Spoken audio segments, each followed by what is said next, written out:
Buenos días, señores. Yo hay un tema que llevamos contándoles a todos los oyentes desde bien temprano por la mañana y que, bueno, pues nos llevaba ayer a estar muy pendientes de la sesión del Congreso de los Diputados por la tarde, en la que la Asamblea Regional de Murcia, en la que ustedes dos trabajan, pues está muy presente, además con un acuerdo unánime, la reforma parcial del Estatuto de Autonomía.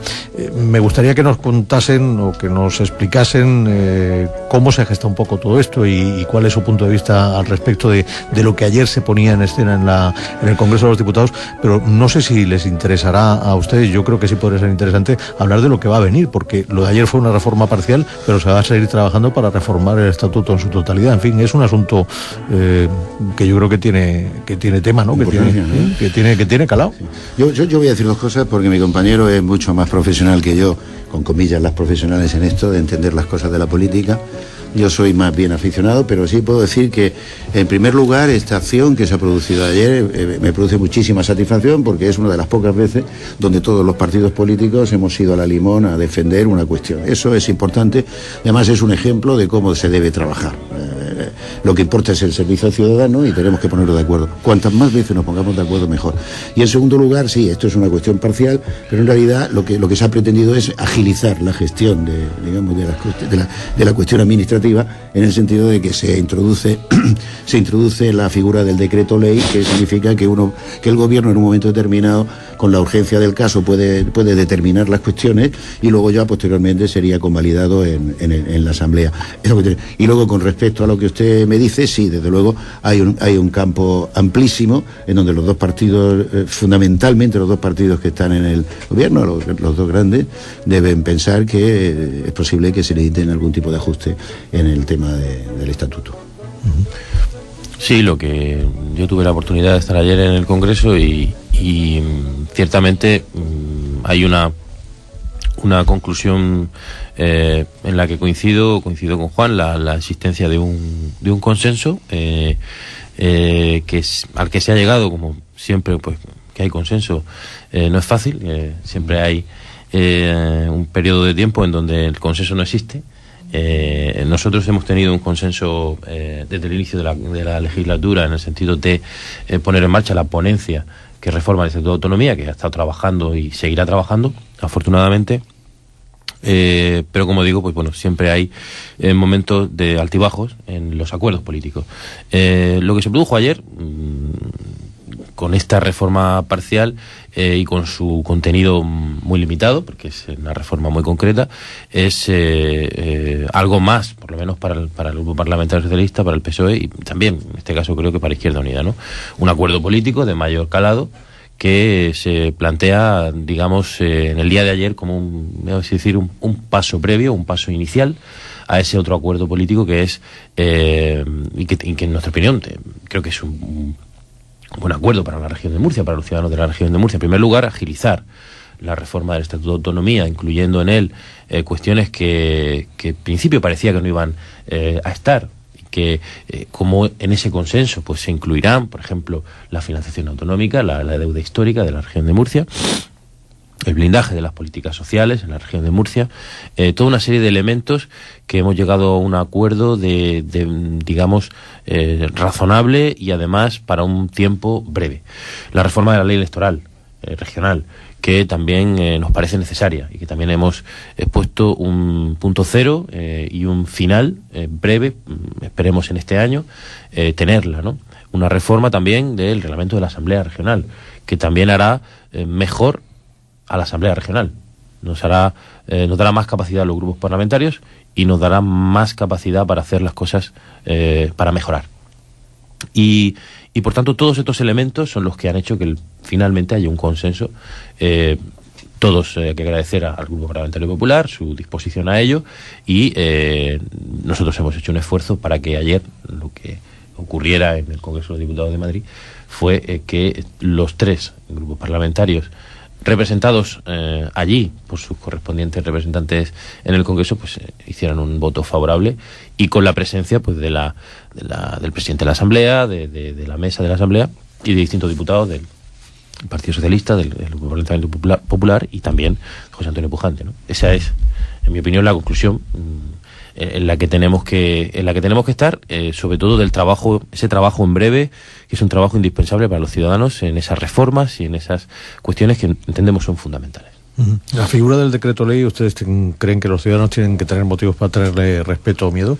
Hombre, sí, yo creo que sí, porque tenemos ejemplos recientes en España, en la pasada legislatura, con el presidente Zapatero, cuando inició 36 en lo que va de legislatura. Sí, exacto, sí, pero por lo menos no dijo lo que dijo don Rodríguez Zapatero. Dijo: este gobierno no va a ser un gobierno de decretos, no va a ser de decretos. No lo fue.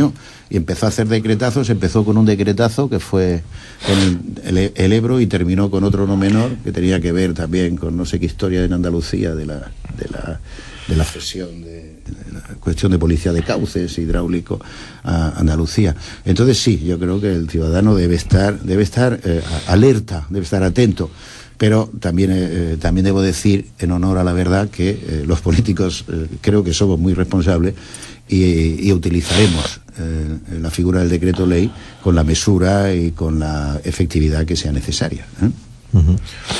Si la fórmula como tal es una fórmula existente prácticamente en cualquier cualquier ejecutivo, nadie niega que esa no sea una figura que exista. El problema es el abuso que se haga de ella. Exacto. No la misma figura del decreto que como digo, pues existe y efectivamente puede tener incluso su eficacia y su virtualidad. La cuestión es que con el decreto ley lo que se haga no es lo que a veces se pretende hacer. Y ayer se le criticó al gobierno del Partido Popular de Rajoy por algunos de los intervinientes en el Congreso, ¿no? El número de decretos ley, de real decreto ley, que llevan en esta legislatura, ¿no? ¿Por qué? Porque al final eso elude el control parlamentario y elude el que las leyes sean, pasen por el filtro de los parlamentos y de la soberanía popular. Esto es algo que los grupos parlamentarios de la oposición debemos de denunciar siempre y que está ahí. Por tanto, sí, habría que pedir prudencia a este gobierno, al gobierno del Partido Popular en la región y también al gobierno de la nación, sobre todo en la situación que vivimos, ¿no? Siempre lo hemos dicho aquí, es muy difícil acertar en esta situación, es muy difícil, resolver esto, como decía el Partido Popular, en un año, ¿no? Estamos peor. A todo el mundo le ha pasado por encima la crisis, a Zapatero le pasó, le costó un mal resultado electoral, y también le va a costar al PP. No, aquí la crisis está haciendo está haciendo cadáveres en la política en general. Bueno, yo creo que eso hay que valorarlo y por tanto no hay que ser humilde. Yo creo que al Partido Popular le falta humildad en este momento en general y creen que están en posesión de la verdad absoluta y no quieren escuchar a la calle, a los ciudadanos y al resto de grupos que pretenden ayudar. Esto siempre es malo, porque es muy difícil acertar. Pero de verdad, ¿tú crees que yo soy un soberbio? He dicho el Grupo Parlamentario Popular, he dicho el gobierno. No estás en el gobierno. Yo, si estuviera en el gobierno, hablaría contigo con mayor sinceridad. Yo creo que no somos soberbios, en todo caso. Pero la soberbia siempre es muy mala. Es muy mala. Porque el que cree que sabe todo siempre se equivoca. Mal asunto, desde luego. Pero yo creo que no, más que soberbia, que por supuesto que no, yo creo que nos falta efectividad. Vamos a ver si, ya lo ha dicho el presidente Zapatero, que estamos toreando una crisis que nos ha venido y nos ha caído encima, y ya parece ser que para el año 2014 vamos a tirar para arriba después de hacer los ajustes. Fíjese que estos ajustes que se están haciendo en España, que son horribles, horrorosos, la verdad es que dan ganas de no levantarse y quedarse en la cama con todo lo que está pasando, con todo lo que cierra, etcétera, ¿no? Pero fíjese que todo el mundo, en fin, los espectadores exteriores, etcétera, están diciendo que lo que se ha hecho en España que está muy bien. En el futuro, no lo sé. Yo creo que efectivamente hay quien dice lo contrario. Hay quien dice lo contrario, ¿no? Pero parece ser que estos ajustes que se han hecho van a permitir que efectivamente vayamos para arriba, ¿no? Y yo en esta esperanza me quedo absolutamente sumido y, valga la redundancia, esperanzado en esta esperanza. Una cuestión, estamos hablando decía usted, hacía alusión a la profecía. Yo voy a hacer alusión a la política ficción.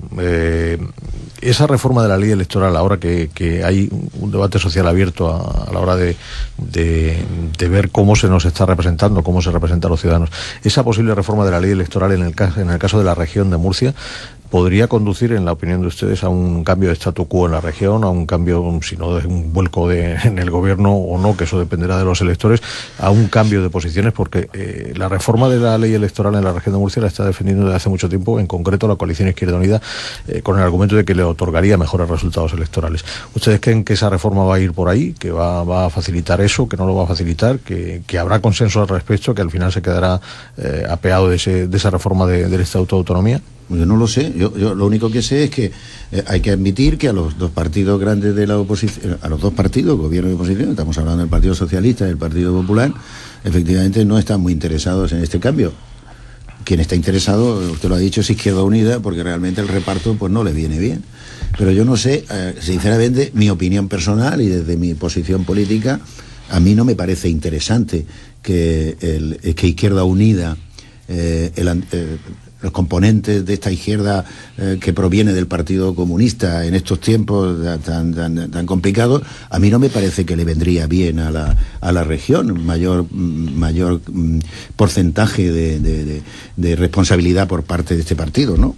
Yo creo que las cosas están como están, ¿no? En todo caso hay que estar abierto y que en el debate que tiene que producir, yo creo que se empezó en la legislatura pasada, ya se empezó a hablar de esta cuestión, pues habrá que llegar a algún acuerdo y luego, pues efectivamente, si las aspiraciones de Izquierda Unida pues son absolutamente tratables y observables y respetables, pues habrá que hacer algún cambio. Pero en principio yo creo que el problema de la región no está precisamente en esta modificación. Puede ser una de las que hay. El problema de la región es otro, y es que hay que sacarla adelante, porque nosotros estamos en situación lamentable, porque la burbuja esta inmobiliaria en una región como la nuestra, que es de servicios y de sol y de playa, etcétera, pues nos ha atacado de una manera más virulenta. Yo creo que ahí es que tenemos que renovar el tejido empresarial y ver los sectores productivos cómo los llevamos para adelante. A mi modo de ver, yo creo que las modificaciones del estatuto tenían que ir en este sentido, respetando todo. Yo creo que lo urgente es resolver los problemas de hoy, no cabe duda que esa es la respuesta necesaria y urgente de la política, pero es verdad que también hay que seguir viendo la realidad y viendo las cosas, no sé si como profeta, pero sí a un medio plazo, ¿no? Hay que intentar seguir poniendo cimientos sólidos al desarrollo y a la política, y es un momento en el que la política está en cuestión. Hace poco, ayer mismo, ¿no?, vimos los resultados del CIS al respecto. Y no, la reforma de la ley electoral no solamente tiene que ser una reforma circunscrita al resultado o a la representación que en la Cámara tenga un grupo político, no es eso, es algo mucho más amplio, por lo menos a nuestro juicio tiene que ser mucho más amplio. Hay que perfeccionar algunas cuestiones respecto de la organización territorial, que yo creo que será objeto de debate de las circunscripciones. Sin duda, esa reivindicación de Izquierda Unida es una reivindicación histórica en donde parece evidente que hay que hacer una concesión razonable a la mayor representación de una fuerza política que tiene un número de votos importante en la región de Murcia. El ejemplo a nivel nacional quizá es mucho más claro, con el número de votos que Izquierda Unida tiene, por ejemplo, en el Congreso de los Diputados y Convergencia y Unión, el número de diputados que obtienen.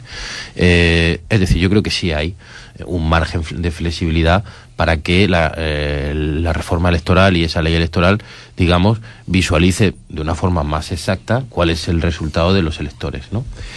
Pero, como digo, hay más. Tenemos que profundizar en algo que nos parece fundamental, y es la participación de los ciudadanos en política. Hay que establecer los resortes para ello, hay que abrir los procesos electorales con mayor transparencia y no solamente la reforma electoral debe ser una reforma que abordemos, también nosotros hemos presentado esta semana una proposición de ley de transparencia en la Comunidad Autónoma de la Región de Murcia, que nos parece que ahonda en ese cambio en la política que, como digo, a medio plazo es fundamental que abordemos para que, tras la tempestad que vivimos, que hace que los ciudadanos y ciudadanas tengan una sensación muy negativa de la política, los políticos, las instituciones políticas, sepamos responder y sepamos decir que nos adaptamos a las peticiones, nos adaptamos a las sensaciones ciudadanas y vamos a reformar las leyes para que los ciudadanos puedan sentirse de verdad representados, que participan, que se les escucha. Todo esto yo creo que es no voy a decir tan importante como efectivamente resolver los problemas de empleo, el problema de la economía en este momento, que es sin duda lo que más nos debe ocupar, pero sí un elemento siguiente para, como digo, poner cimientos sólidos en el desarrollo de esta sociedad nuestra y recuperar la confianza en la política, porque es la política la que nos va a sacar de esto, y tenemos que intentar convencer a los ciudadanos de que estamos en esa tarea. Y nos parece que estas reformas nos pueden ayudar. Quizá la imagen de consenso, quizá la imagen de unidad de un Parlamento regional que acude al Congreso de los Diputados con una postura unitaria con respecto a esta reforma parcial, pues sea un ejemplo de cómo pueden ir las cosas entre los políticos. Hay otro debate abierto, además es una especie de un árbol con muchas ramas, el asunto de los desahucios, que es el que quiero plantearles a ustedes. Hoy es portada en los periódicos de tirada nacional y es referencia también en los informativos de Onda Regional esta mañana en los titulares, la decisión, por ejemplo, del Gobierno andaluz de tratar de poner en el mercado o de recuperar para los usuarios viviendas que están ahora mismo en poder de los bancos. Pero es una medida que ha levantado cierta polémica y críticas a propósito de su posible efectividad o no. Junto a eso tenemos todo el tema de los scratches, que a los políticos les afecta directamente, que también es un debate que está en la calle y en los medios de comunicación en las últimas horas. Me gustaría también conocer su opinión al respecto y qué les parece todo este asunto, tanto las medidas del gobierno andaluz, las posibles medidas o cómo se puede atajar el fenómeno de los desahucios. También está en el debate parlamentario en el Congreso de los Diputados, donde ha entrado esa iniciativa legislativa popular, también a discusión por parte de los políticos que nos representan. Yo creo que el tema de los desahucios es un tema horroroso dentro de lo horrible que supone un panorama con tanto paro. Yo creo que la labor del político consiste en propiciar el reparto de renta. Si no hay renta, no hay bienestar. Y con 5 millones y pico de parados, la verdad es que no puede nadie estar satisfecho.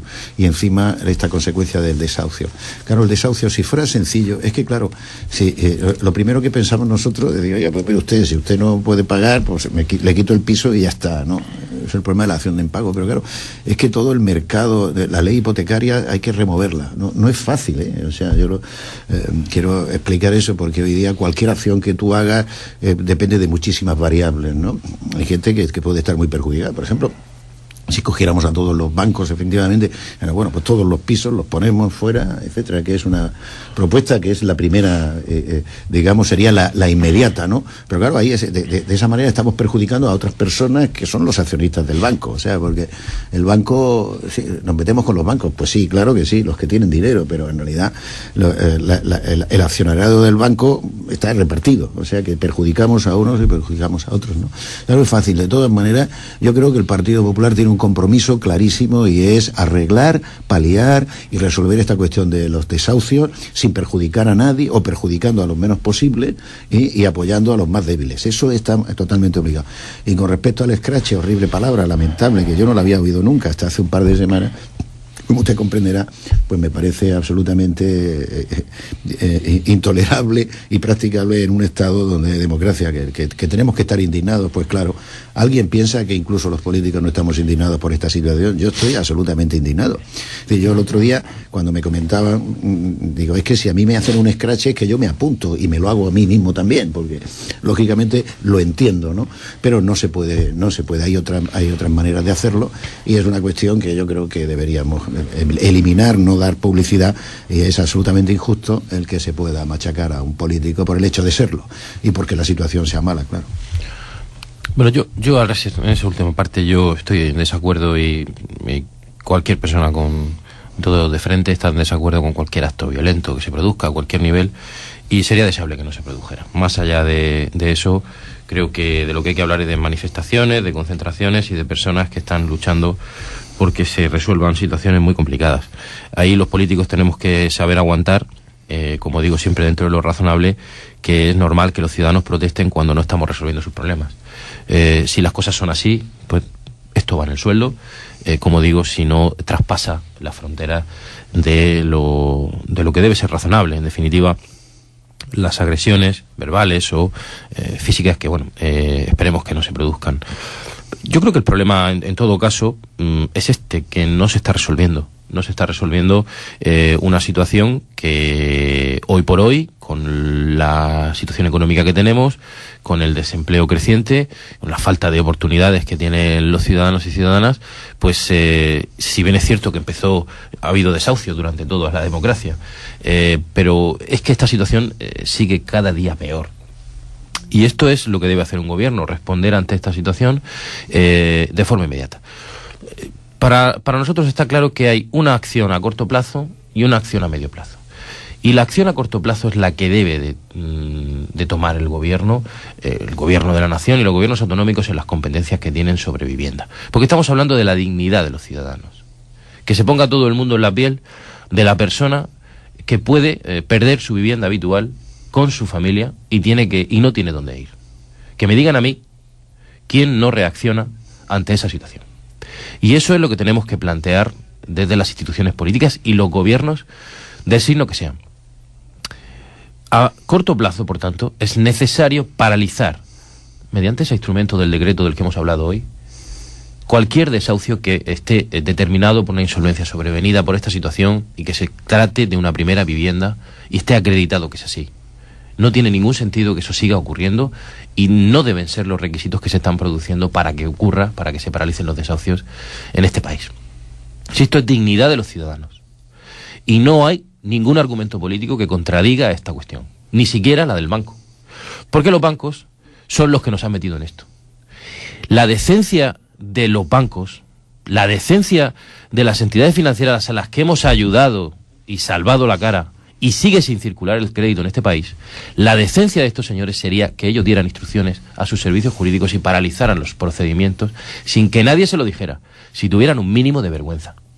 No siguieran instando desahucios de personas que conocen perfectamente, están en insolvencia sobrevenida por las circunstancias económicas de este país, no porque sean insolventes de inicio en un préstamo hipotecario. Esa contraprestación que ha hecho un sacrificio de dinero público a todos, incluidos los que se están desahuciando, es impresentable que los bancos sigan manteniendo de forma voluntaria. Como los bancos no reaccionan porque los bancos son insaciables, es el gobierno el que debe proteger la dignidad de los ciudadanos. Y corto plazo, paralización de los desahucios mediante el decreto que corresponda y evitar que se sigan perdiendo vidas humanas que hemos perdido ya en este tiempo y que se sigan produciendo situaciones de tensión social como las que se están produciendo. Esto es un gobierno decente. Y a medio plazo efectivamente abordar la reforma de la ley hipotecaria, de la ley de enjuiciamiento civil, de todas las legislaciones que afectan a un procedimiento de desahucio y que ofrezca las posibilidades que no tienen por qué solamente ser la dación en pago, pero la dación en pago es perder la vivienda definitivamente.